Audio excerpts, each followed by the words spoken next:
Hey, welcome, all my right thinkers. Thanks for tuning in. Check out your boy, P Funk.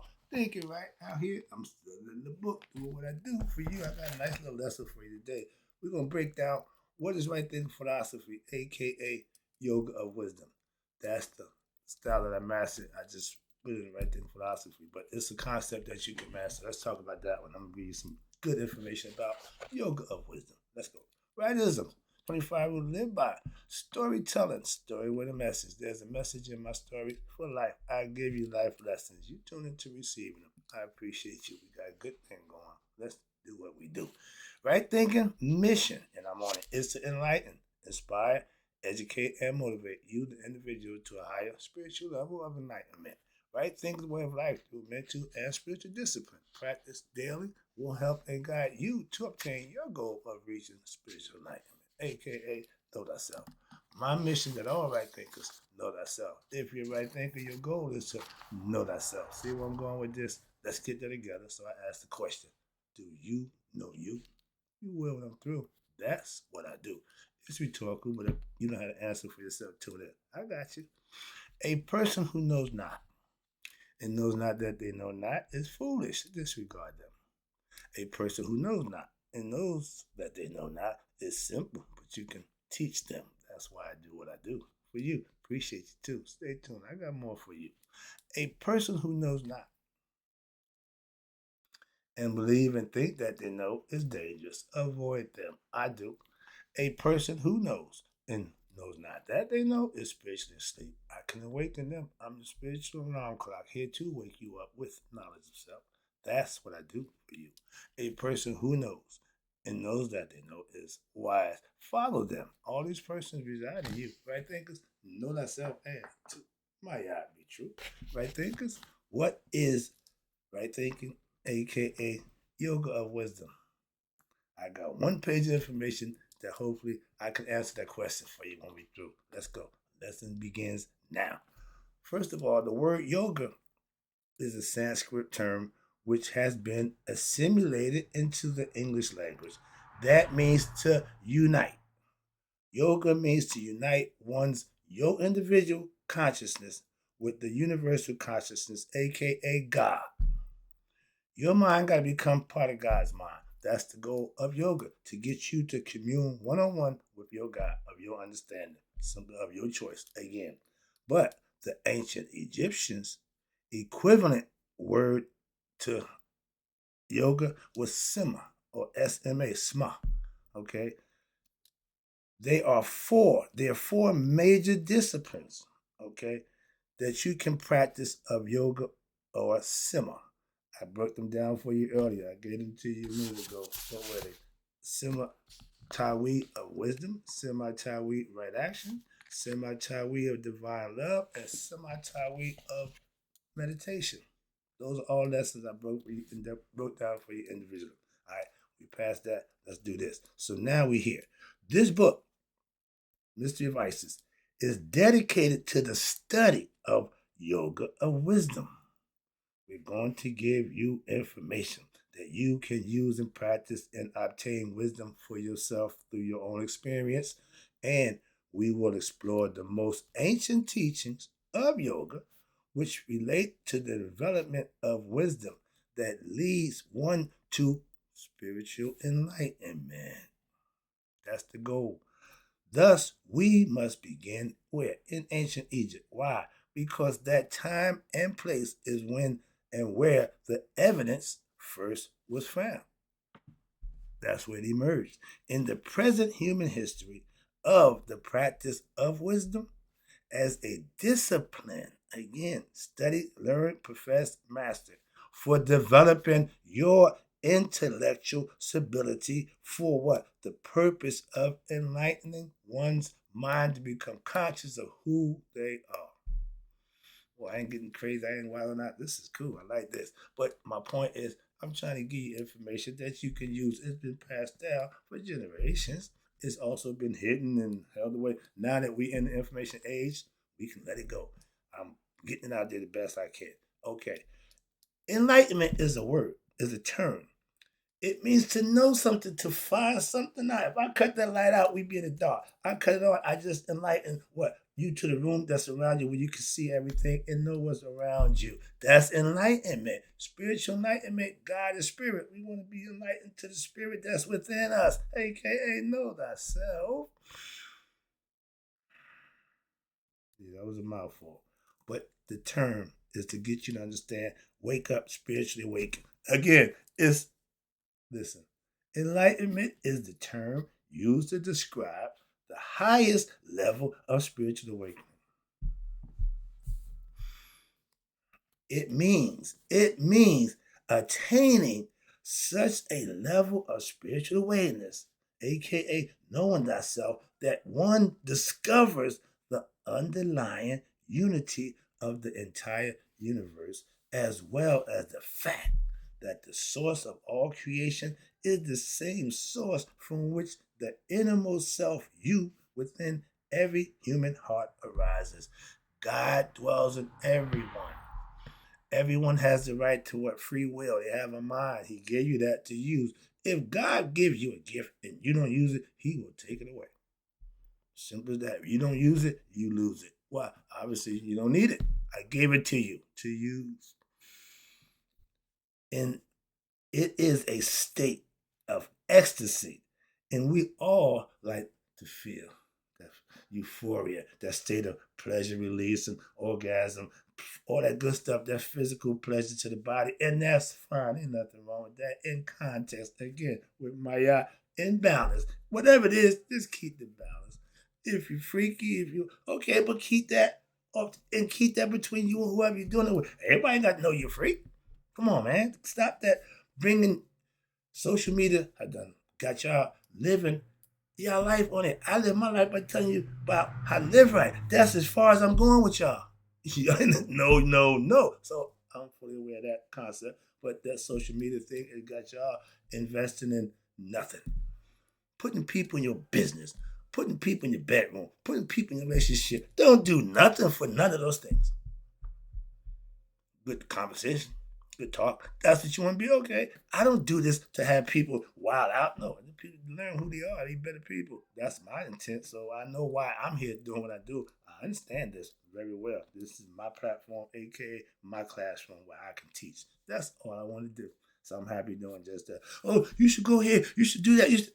Look, all those things you tell me I should do, you should do. I'm doing just what I want and need to be doing for me. Now, your opinion, that's yours. It ain't mine. Moving on. So, advice, fine. But before you give others advice in life, you should take your own advice first. Let's go. So when you give them advice, they can see that, oh, you using it. Okay, that's cool. But if you ain't using the advice you're giving, they're not going to take it. And you shouldn't be giving it. All right, who we got? Oh no, awakening, right? It means attaining a level when, okay, to know thyself, that's the highest level. But ecstasy and bliss. Bliss is that feeling of just, yeah, but it's not brought on by physical pleasure. Ecstasy is. Bliss is internal, okay, which transcends all concepts and descriptions and which does not diminish and is not affected by the passage of time or physical conditions. When you are in bliss, when you reach that level of Hotep Supreme Peace, you're like Hammer, can't touch this. Why? Your spirit is intact. You are where you want to be, and you will not be moved with emotional situations that's going to put you in a position of what? Embarrassing yourself, belittling yourself, doing stuff that you might not want to do, but you got caught up in emotions. Once you control that emotion, you're good to go. You can handle most situations. That's what they're telling you, physical or otherwise. But it is a state of what? It is in this state of enlightenment that the absolute proof of the teachings of what we call mystical spirituality are to be found. And it's not in books, doctrines, or dogma. It's within you. You learn, you read, and you implement what you learn to manifest so that you can know the truth for yourself. That's teaching. I'm rolling now. This is because intellectual knowledge, self-knowledge is only what? The beginning of the road which leads you to what? True knowledge. when you know yourself. Self-knowledge is the basis for all knowledge. It starts with self. There are two forms of knowledge. Again, intellectual, theoretical, and absolute experiential.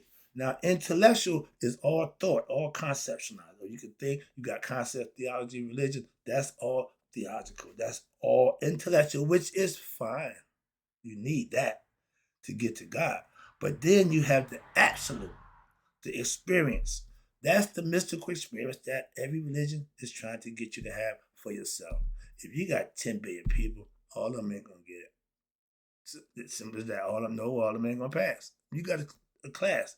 If everybody's paying attention, keeping up with the lessons, following along, when the test comes, everybody should be comfortable and pass the test.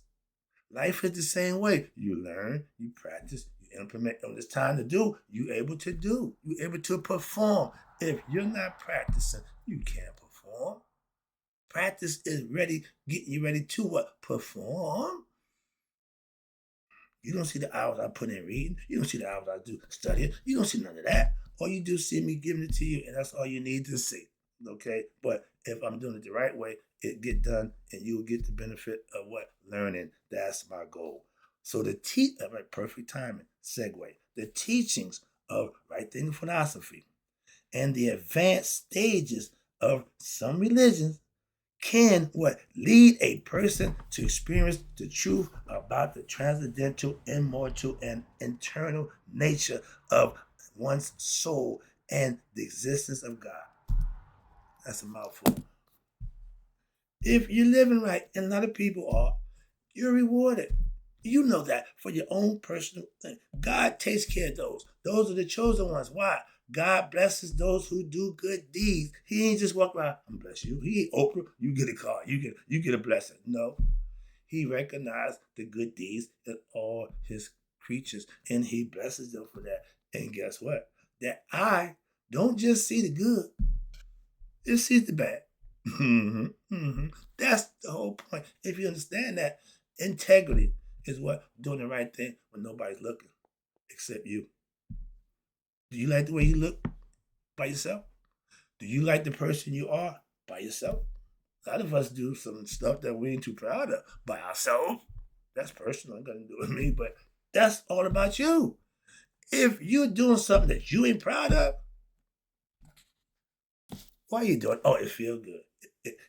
Those are excuses to do wrong. That's what selling your soul is all about. Finding a reason to justify a wrong act. Okay, that's the devil.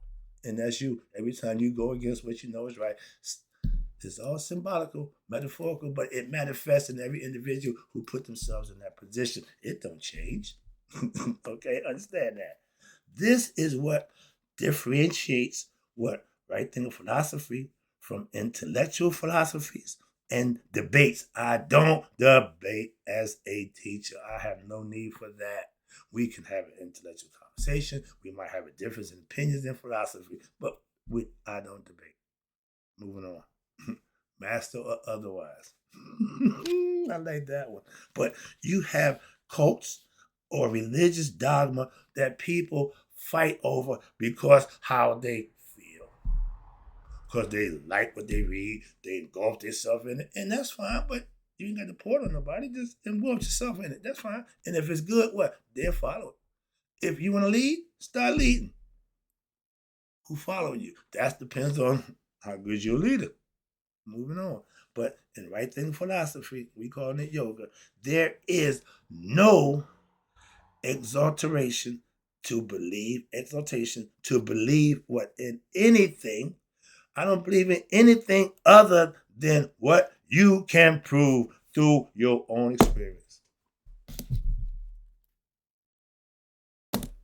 That statement is what I teach by. That's the philosophy I teach by. I'm only going to teach you what I know. Not what I believe, not what I think, not what I heard or read. Okay? Through experience. That's the best teacher. And if you have a teacher who haven't had the experience he's trying to teach you, don't listen to him. Well, you know what he's talking about. You can theorize it all you want. You can conceptualize all you want, and I'm good at that. But I give you what I experienced. That's the truth. So, again, And right then, in order for you to be able to do this, practice this philosophy, all that is necessary. We're good. No, all that's necessary is to you to follow, listen, reflect, and meditate on the disciplines that's being taught, which have been scientifically outlined since many thousand years ago. I tell you, I practice ancient philosophy. Ain't nothing new about this. Ain't nothing new about what I teach. Okay, so understand that. They just told you that. This has been scientifically proven. I tell you, conscious, conscious, that's the conscious that's here. The conscious that they use, conscience, that means it's been proven. It's not a conscious concept. This is a fact. And God's been proven that way. Science proves God. Let's go. We must begin. Excuse me. Sorry. We must begin with ancient Kemet. Why? Because that is where spiritual wisdom was first revered. That's why. That's no other reason. And that's the best reason why. That's where it started. It branched out and moved. Yeah, we got that. But if you want the original, I don't want copies. I don't want regional facsimile. I want the original. I want the origins of things that I'm learning about. Why? I want to learn the origin of it. Not the spinoff, not what they claim. No, I want the origin. I can work with that. That's the truth. And the rest of it is on you. But we got ancient Kemet because they were the first they revered. And it's as the mother, it is known as the mother of all that is good. Mayat represents divine. Anything that's good, righteous, order, that's what Mayat represents. That's the female concept. And when we ran in the matriarchal society, we were a better, quieter people. Why? Because the women kept control. Men were just protectors and providers. And we good at that. And we should do that. We ain't good at leading. I'm telling you the fact. I don't want to run my household. Too much stuff. I don't do. I'll be the mind. I'll be the mindset. Yeah, I'll be the man. They call me the holy man. They call me the man. I'm always the right one. I'm always voice of reason. Yeah, I'm going to maintain my cool. I ain't going to act out, wild out, and freak out. So they respect that. But I don't run the household. No, women, that's what they do. They do that well. We don't. Moving on. And those who do look like the loafers. But it was important that it was what? Personified. That means every individual. I can't tell nobody nothing except me. Only thing I can change is me. Only thing you can change is you. All you gotta do is do just that. But in the form of what? Female goddess. God wasn't always a man. Wasn't always projected as a man. Her name was Aset. I'm about to introduce you to Net. But her name was Aset. And Aset from the ancient Egyptian name for the goddess who became popular under her designation as the Greeks named Isis. Name the book, Isis, okay? By the Romans and the Greeks. Again, that don't set well with me, obviously. But Aset, referred to as the goddess of wisdom, intuitive knowledge. She's the teacher of Haru. That's me and you. Her lessons in life is for us. It's internal. Why? It's in our DNA. She's our mother. Okay. Wisdom is in us. Okay. And because she affected what we call the resurrection, she brought her husband and her son back to life. That's power. Okay. As Asar and as her husband, who they call the Roman and Greek, name him Osiris. Everybody know him as Osiris. Asar is his real name. In order to understand these teachings of Aset, one must, it will be necessary for one to study the myth. Right there. When you hear about Jesus, if you do your homework, you know his life story. Why? Everybody do. It's there for public display. 18 years, you don't know what happened. Okay, age of 12, he wanted to be about his father's business. We know the story. That's the myth. I get it. I know the damn myth. Okay? But for y'all who follow it, y'all should study it profoundly and get clarity and understand it. And then it will work for you. Why? You can use what he did as a what? Archetype of how to be. He said, be like me. Do better things than I did. I'm just doing my thing.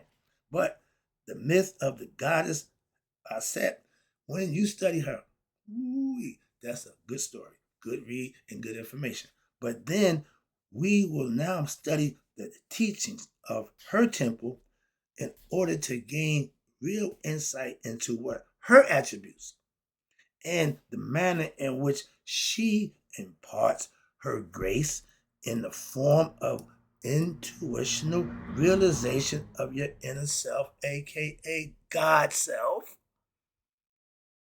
She says, no mortal man has ever unveiled me. You have to reach the next level. You want to deal with her. That's what she was telling you. All right. Everybody ain't going to be there. Y'all even say 144,000 only going to heaven. Heaven must be a little spot. Trump, spot bigger than that. The new ball he making. All right. Wrapping it up. Again, I appreciate you tuning in. Right here at the end. What is yoga of wisdom?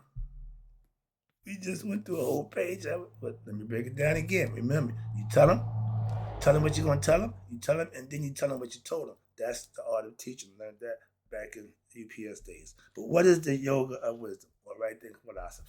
They're one and the same. All right. In order to truly understand what right thinking philosophy is and what true wisdom is, we must first understand what life is all about and the reason for pain and the suffering in life. We suffer because of our ignorance.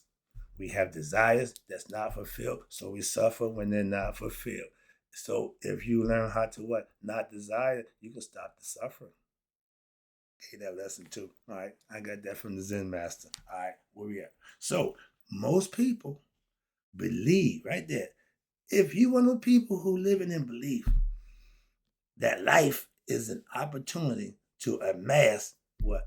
Like I tell you, wealth, fortune, and fame, and most people sensual pleasures if you P. Diddy.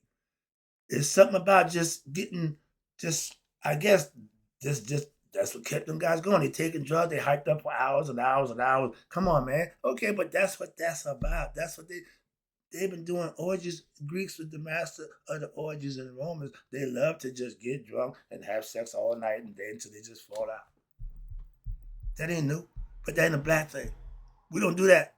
Our festivals are controlled with the purpose and reason. We don't just wild out and sex is just on the agenda. Everybody just having sex with everybody, men and men, women and women.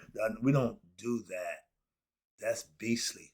That's truly the definition of beastly nature. Orgies, okay, the Roman gladiators, they was beastly. Okay, moving on. But most people do not really reflect upon what they call the emptiness in which people feel what?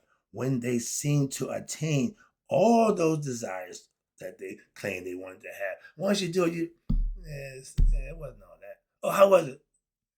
But that's what you desired. That you had to have. Yeah. Then you get it, and it wasn't all that. God don't let you down. God ain't never disappointed. Okay? The other guy who promised you all this, when you actually get it, it don't know. God blesses you. Every blessing I got from God was well deserved and well earned and appreciated and used in that manner. That's what it's all about. If somebody makes something happen for you because of what you did, won't you continue to do that?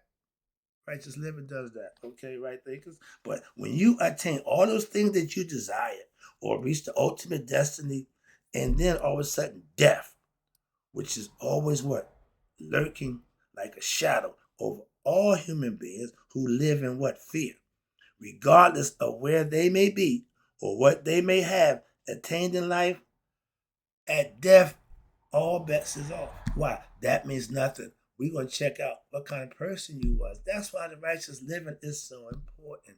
Virtuous and righteous living, integrity, it stains the heart. It purifies and lightens the heart from all the nonsense.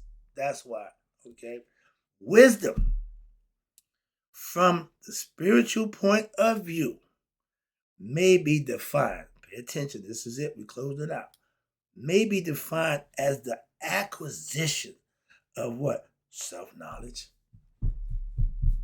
Which, when coupled with the experience that you acquire while obtaining self-knowledge from the practice of the daily living, certain things, the experience of life allows you, the individual, now to what? Cross over that seemingly uncrossable ocean that leads to pain and sorrow in life. You can jump right over that. When you get the knowledge of self and you get understanding who you are, you won't take the swim and try to reach the other side by stroking. No, you just jumping over it, just going over it. That's the power of self-knowledge. That's the idea, and that's the goal for get you mentally strong, mentally competent to comprehend and understand true ability that you have as a human being. We're spiritual beings having a human experience. Be your best self. Use this thing that he gave us to what? Know thyself. Hope you enjoyed the lesson, right? I'll be right back again. But I got some more. I got that in. I got to hit the gym right now. It's time to go. Yeah, 5:15. Right on point. Right thinkers may you all live to be 100. Me, 100 miles a day. So I never know that my right thinkers who now understand what right thinking and yoga wisdom is all about have passed away. I'll be right back.